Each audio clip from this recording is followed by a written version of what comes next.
Shalom saudara terkasih, mari pada pagi hari ini kita mempersiapkan hati kita untuk menyadari betapa kasih Bapa sangat besar dalam kehidupan kita.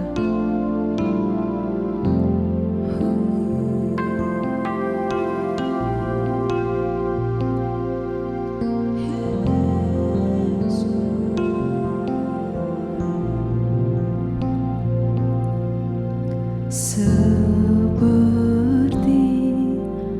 balungan layakkanlah hatiku menyembahmu Tuhan.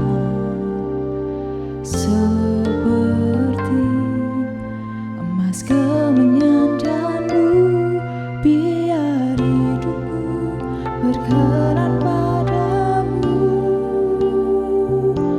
Sebab Natal takkan berarti tanpa kasih-Mu. Lahir di hatiku hanya bersama-Mu, Yesusku rasakan selalu. Indahnya Natal di hatiku.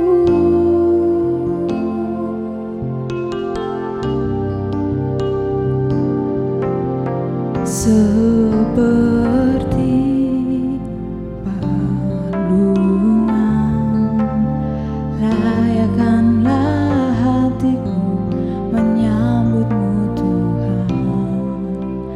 Seperti emas kemenyandanmu, biar hidupku berkenan padamu.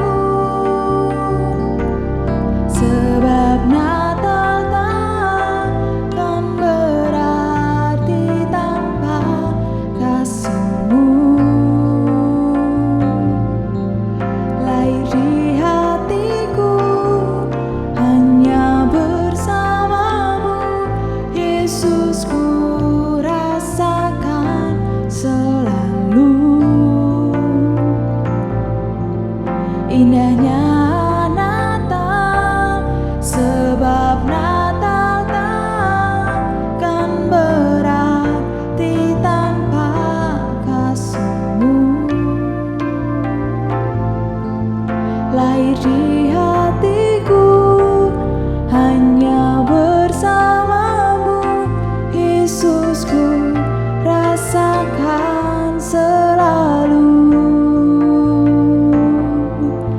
Indahnya Natal di hatiku. Mari dengan kerendahan hati kita pujikan pujian ini. Seperti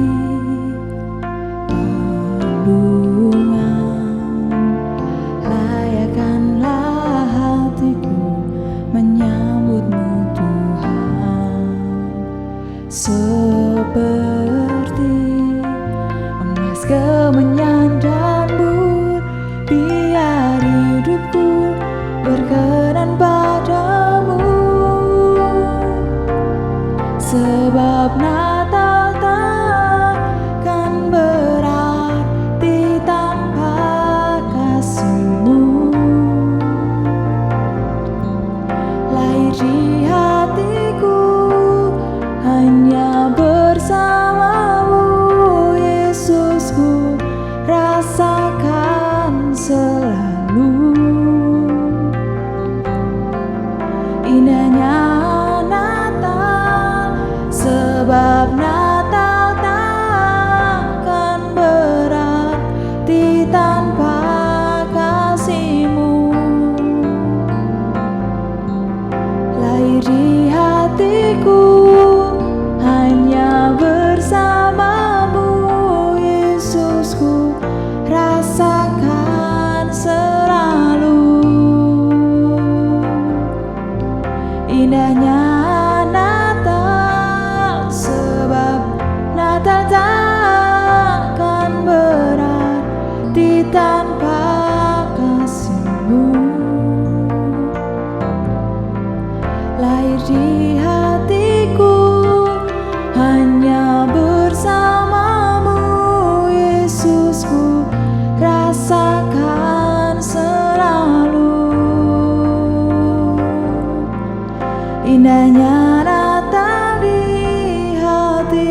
kasih setiamu di sepanjang hidupku. Kami bersyukur, Kau Allah yang baik, Kau Allah yang setia, Kau Allah yang mulia. Haleluya.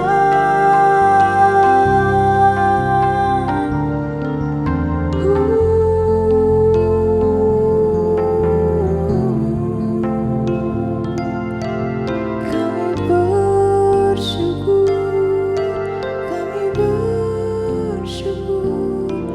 Tuhan.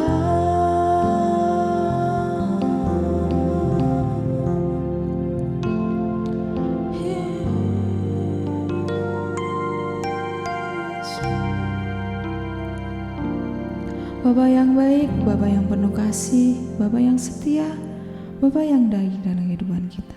Bapa, pada pagi hari ini kami bersatu hati, kami mengucap syukur atas berkat-Mu. Kami boleh menerima kebenaran firman-Mu Bapa yang disampaikan oleh hamba-Mu. Biarlah apa yang disampaikan oleh hamba-Mu dapat tertanam di hati kami dan menjadi rema dalam kehidupan kami. Bapa, berkati setiap langkah kehidupan kami, berkati setiap tujuan yang kami ambil Bapa, biarlah semua seturut dengan kehendak-Mu. Terima kasih Bapa, kami siap mendengarkan kebenaran firman-Mu. Haleluya, amin. Puji nama Tuhan. Bapak Ibu Saudara sekalian, kita bersyukur kepada Tuhan karena anugerahnya kita sudah berada di hampir penghujung tahun 2024. Kita bersyukur kepada Tuhan ini semua karena kebaikan-kebaikan yang Tuhan nyatakan dalam kehidupan kita. Bapak Ibu Saudara sekalian, kita masih berbicara tentang seputaran tentang kerajaan Allah. Beberapa waktu lalu saya sempat menyinggung bahwa berbicara tentang kerajaan Allah ini, kita akan berbicara tentang sebuah tatanan atau aturan-aturan yang ditetapkan oleh Allah itu sendiri. Sebagaimana sebuah negara, Bapak Ibu Saudara sekalian, aturan-aturan menjadi warga negara itu ditetapkan oleh undang-undang, oleh pemerintah itu sendiri, dan tidak boleh dilanggar. Kalau mau menjadi warga negara Indonesia, mungkin harus menetap sekian tahun di Indonesia tanpa pulang lagi ke negara aslinya, negara asalnya sebelumnya. Walaupun kejadian-kejadian yang sangat genting mungkin, tapi tidak diperbolehkan karena itu satu syarat. Dan kehidupan kita juga Bapak Ibu seperti itu. Ketika kita menjadi warga kerajaan Allah, menjadi anggota kerajaan Allah, ada tatanan yang harus kita lakukan, ada aturannya yang harus kita lakukan. Kita tidak bertindak sesuai dengan keinginan kita sendiri, keinginan daging kita. Tidak Bapak Ibu Saudara sekalian, tapi keinginan Tuhan kita Yesus Kristus. Bapak Ibu Saudara sekalian, pembacaan kita pada pagi hari ini tidak lain dari pembacaan yang sudah sering kita baca, mungkin masih anak-anak sekolah minggu, yang terdapat di dalam surat Rasul Paulus kepada jemaat yang ada di Galatia, pasal yang kelima. Renungan kita ada di ayat yang ke-21 bagian B, tapi saya akan membacanya dari ayat yang ke-18. Berbunyi demikian, Galatia pasal 5 ayat 18. Akan tetapi, jikalau kamu memberi dirimu dipimpin oleh Roh, maka kamu tidak hidup di bawah hukum Taurat. Perbuatan daging telah nyata, yaitu percabulan, kecemaran, hawa nafsu, penyembahan berhala, sihir, perseteruan, perselisihan, iri hati, amarah, kepentingan diri sendiri, percideraan, roh pemecah, kedengkian, kemabukan, pesta pora, dan sebagainya. Ayat 21 bagian B, terhadap semuanya itu kuperingatkan kamu seperti yang telah kubuat dahulu, bahwa barang siapa melakukan hal-hal demikian yang tadi di atas, ia tidak akan mendapat bagian dalam kerajaan Allah. Bapak Ibu Saudara sekalian, Rasul Paulus ketika berbicara tentang surat-suratnya, dia selalu berbicara tentang sesuatu yang tegas. Tidak ada yang namanya kompromi dengan dosa. Tidak ada yang namanya kompromi dengan orang temannya atau orang sekelilingnya. Bapak Ibu, Paulus selalu tegas di dalam surat-suratnya, baik kepada jemaat maupun rekan pelayannya. Bapak Ibu Saudara sekalian, saya ini adalah seorang anak desa. Saya tinggal di desa dan di sana saya sering bertani karena daerah saya tentang pertanian. Bapak Ibu Saudara sekalian, kalau ketika hujan itu jalanan pasti becek, namanya orang desa, orang daerah, becek. Genangan-genangan air di mana-mana. Pastinya juga banyak yang namanya sungai-sungai kecil. Satu ketika saya berserta orang tua dan adik saya serta kakak saya itu pergi ke kebun, pergi ke bertani. Hari waktu itu baru selesai hujan, Bapak Ibu Saudara sekalian. Papa saya berkata, ikuti langkah papa, karena kita akan melewati satu jalan yang namanya ditaruh kayu untuk kita lewati, sehingga kita tidak terperosok ke dalam becek-becek itu. Tapi memang ada kayu-kayu yang kelihatannya itu menjebak, dalam pengertian kelihatannya ada di atas, tidak masuk dalam becek. Tapi ketika diinjak langsung nyemplung ke dalam beceknya. Papa saya katakan, ikuti kakinya papa, langkahnya papa. Nah, kami ikuti. Saya ikuti, kakak saya ikuti. Lolos, tembus di seberang. Tidak ada masalah. Tidak masuk becek, tidak terperosok. Tidak nyemplung dalam becek-becek. Adik saya tidak ikuti. Yang mengakibatkan apa? Dia masuk ke dalam becek itu. Akhirnya harus ditolong sama papa saya. Nah, satu hal yang di sini yang kita menarik perhatian sini apa? Papa saya sedang memimpin kami bertiga. Saya, kakak saya dan adik saya. Tapi 2 orang ikuti pimpinannya, tapi 1 orang tidak ikuti pimpinannya. Akhirnya dia terperosok. Memang itu terkadang ada di dalam kehidupan kita. Kalau kita mau hidup di dalam kerajaan Allah, kita harus ikuti aturan, tuntunan dari Allah itu sendiri. Kita tidak mungkin untuk bisa hidup sesuai dengan keinginan kita sendiri, sedangkan kita inginkan kerajaan Allah. Tidak mungkin, Bapak Ibu Saudara sekalian. Hidup yang menyatakan kerajaan Allah. Saya berikan tema hidup yang menyatakan kerajaan Allah. Di mana kita harus hidup menyatakan kerajaan Allah. Baik itu tempat kerja maupun di tempat pelayanan kita. Maupun di keadaan kita bermasyarakat. Dimanapun kita berada. Harus menyatakan kerajaan Allah dimanapun kita berada. Tapi di sana ada syarat-syaratnya, Bapak Ibu Saudara sekalian. Tidak harus bahwa, wah aku orang Kristen, saya sudah anggota kerajaan Allah, saya warga kerajaan Allah, pasti orang melihat saya. Tidak segampang itu, Bapak Ibu Saudara. Orang yang hidup di dalam kerajaan Allah, menyatakan kerajaan Allah adalah yang pertama, orang yang harus dipimpin oleh Roh Allah, orang yang harus dipimpin oleh Roh Kudus, orang yang menuruti pimpinan Roh Kudus. Galatia ini menyatakan demikian, bahwa ketika kita menjadi bagian dari kerajaan Allah, kita menjauhi yang namanya dosa. Karena apa? Dosa tidak disenangi oleh Allah. Dosa tidak disukai Allah. Dosa tidak diinginkan Allah. Ada di tempatnya, ada di kerajaannya. Allah ingin kerajaannya itu adalah kudus. Allah ingin tempatnya adalah suci. Dan warganya harus demikian. Tidak boleh tidak, Bapak Ibu Saudara sekalian. Hidup dipimpin oleh Roh Allah adalah hidup yang berada dekat dengan Allah. Hidup yang membawa kita semakin dekat dengan Allah. Hidup yang dipimpin oleh Roh adalah hidup yang semakin dekat dengan Allah. Roh mengantarkan kita untuk hidup kepada kebenaran Allah, untuk menyatakan kebenaran itu sendiri. Sehingga apa? Sehingga kerajaan Allah bisa dinyatakan di dalam kehidupan kita maupun di dalam kita bermasyarakat, Bapak Ibu Saudara sekalian. Tidak segampang orang yang katakan bahwa aku sudah orang Kristen, aku sudah menjadi pengikutan 20 tahun, 30 tahun, 40 tahun. Tidak segampang itu, Bapak Ibu Saudara. Orang yang menjadi anggota warga kerajaan Allah, orang yang dipimpin oleh Roh Allah, orang yang dipimpin oleh Roh Kudus, yang mana dia akan menjauhi yang namanya dosa, yang namanya pelanggaran-pelanggaran yang tidak disukai oleh Allah. Itulah orang yang hidup sebagai warga kerajaan Allah. Jadi bagaimana caranya kita menyatakan kerajaan Allah? Hiduplah dulu dipimpin oleh Roh Kudus. Orang yang dipimpin oleh Roh Kudus bukanlah orang yang sembarangan. Dalam pengertian seperti ini, Bapak Ibu. Bukan kita menyatakan bahwa aku orang yang dipimpin oleh Roh Kudus, tapi kita tidak suka datang ke tempatnya Tuhan. Tidak seperti itu. Orang yang dipimpin oleh Roh Kudus adalah orang yang suka dengan tempatnya Tuhan. Orang yang dipimpin oleh Roh Kudus adalah orang yang suka mendengarkan firman-Nya Tuhan. Orang yang dipimpin oleh Roh Kudus, orang yang suka membaca tentang kebenaran-kebenaran firman Tuhan. Masa mau bilang secara singkat katakan begini Bapak Ibu Saudara sekalian. Saya dipimpin oleh Roh Kudus tapi saya sukanya baca majalah bobo. Tidak mungkin, Bapak Ibu Saudara sekalian. Orang pintar-pintar di luar sana dinyatakan ahli hukum. Karena apa? Dia suka belajar tentang hukum. Ahli ekonomi karena dia suka belajar tentang ekonomi.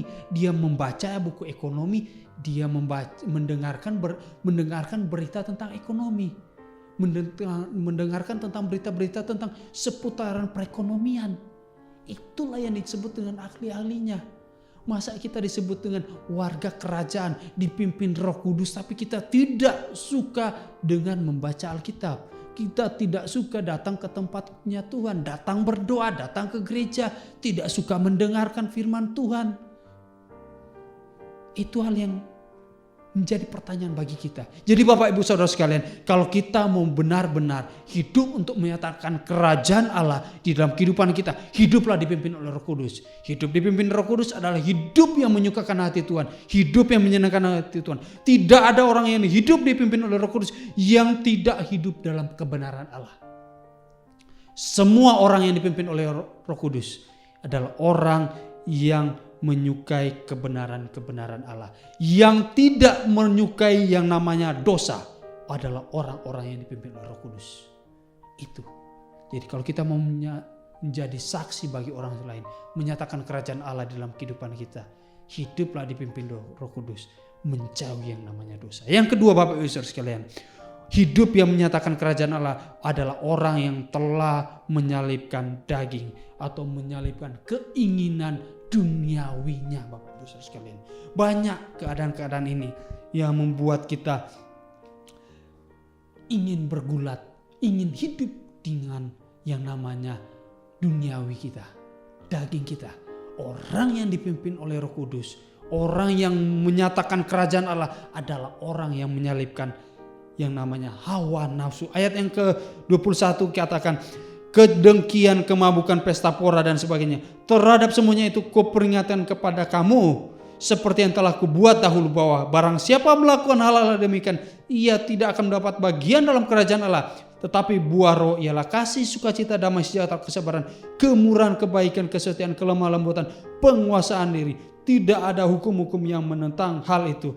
Barang siapa menjadi milik Kristus Yesus, ia telah menyalibkan daging dengan segala hawa nafsu dan keinginannya. Di terjemahan lain dikatakan Bapak Ibu Saudara sekalian, saya baca dalam terjemahan sederhana bahasa Indonesia ayat 21 bagian B. Sekarang saya ulangi lagi peringatan yang pernah saya berikan kepada kalian waktu kita masih bersama, kata Paulus.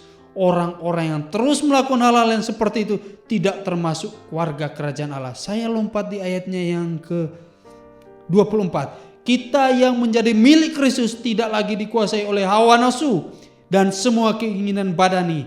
Karena kita seakan sudah memakukan hawa nafsu dan keinginan badani itu pada salib Kristus. Jelas Bapak Ibu Saudara sekalian. Ayat ini mengatakan bahwa ketika kita mau menyatakan kerajaan Allah, kita sudah menyalibkan yang namanya daging. Daging, keinginan daging ini adalah tentang hawa nafsu. Keinginan daging adalah tentang keinginan untuk berbuat dosa, untuk melakukan pelanggaran-pelanggaran, untuk melakukan hal-hal yang tidak disukai oleh Tuhan, untuk melakukan segala yang jahat. Keinginan daging adalah keinginan yang menjauhi tentang kebenaran-kebenaran Allah.